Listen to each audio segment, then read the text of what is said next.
Le 20 décembre, donc à 13 heures, heure universelle comme d'habitude, eh bien la Lune effectivement arrive à la longitude de Mars.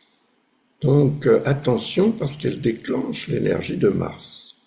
Or ce Mars est encore conjoint, encore que c'est une fausse conjonction, mais vous voyez où se trouve le Soleil, il est à 28 degrés 54, on peut autant dire 29 degrés, ce qui veut dire que le 21 décembre, il va passer en Capricorne. Ce sera d'ailleurs le solstice d'hiver, un moment aussi important sur le plan cosmique. Donc l'arrivée de la Lune à la longitude de Mars, si elle déclenche effectivement l'énergie de Mars, on voit qu'il y a une fausse dissonance avec Saturne et Neptune, on peut le dire aussi, hein. Eh bien cela va avoir un effet parce que cette fausse dissonance pourrait être considérée comme dangereuse parce que elle va créer une intensification des réactions et peut-être aussi des pulsions chez certaines personnes plus que d'autres, bien sûr, comme d'habitude. Mais en même temps, Saturne peut aussi freiner ces pulsions et Neptune, qui leur donnerait un caractère plutôt, comment dirais-je, spirituel, va peut-être aussi jouer un rôle favorable parce que finalement cette dissonance est une fausse dissonance. Donc en fait, les astres se trouvent dans des signes qui sont en harmonie l'un avec l'autre du point de vue des éléments en tous les cas.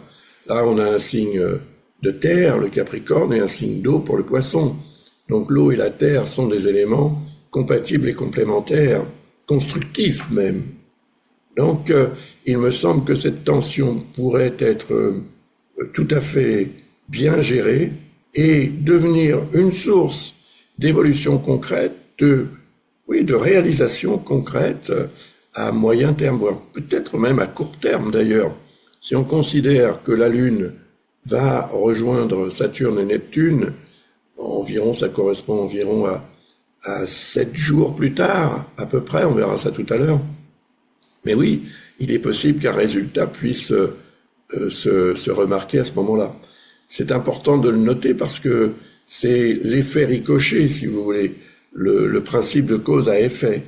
Donc automatiquement, ce que vous allez décider et ce que vos émotions vont aussi vous suggérer en termes d'action ou de réaction va peser dans la balance. Et si vous considérez qu'il y a un risque et que ce risque est trop important par rapport à ce que vous attendez d'une décision que vous aurez à prendre, peut-être n'allez-vous pas prendre cette décision et peut-être le regretterez-vous lorsque la Lune arrivera à la longitude de Saturne et Neptune quelques jours plus tard.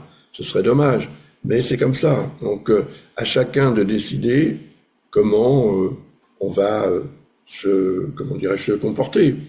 Voyons aussi, soulignons plutôt que Mars et Vesta, d'ailleurs qui va être rejointe ensuite par la Lune, ainsi que la Lune évidemment ce jour-là, à cette heure-là, sont en Capricorne, dans le signe de Saturne, donc tributaire quand même beaucoup de l'influence de Saturne, qui est là pour essayer de faire en sorte qu'on considère les choses de façon rationnelle, et pas le contraire. Malheureusement, c'est vrai que ça fonctionne souvent beaucoup plus pour certaines personnes que d'autres. Encore une fois, si vous avez besoin d'informations plus précises en lien avec votre propre thème astral plutôt que sur le plan général comme je le fais ici, n'hésitez pas.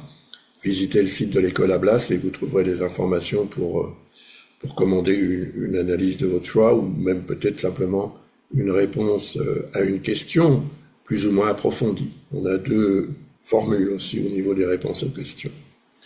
Voilà, donc on va regarder maintenant la configuration suivante qui est évidemment l'arrivée de la Lune à la longitude de Vesta.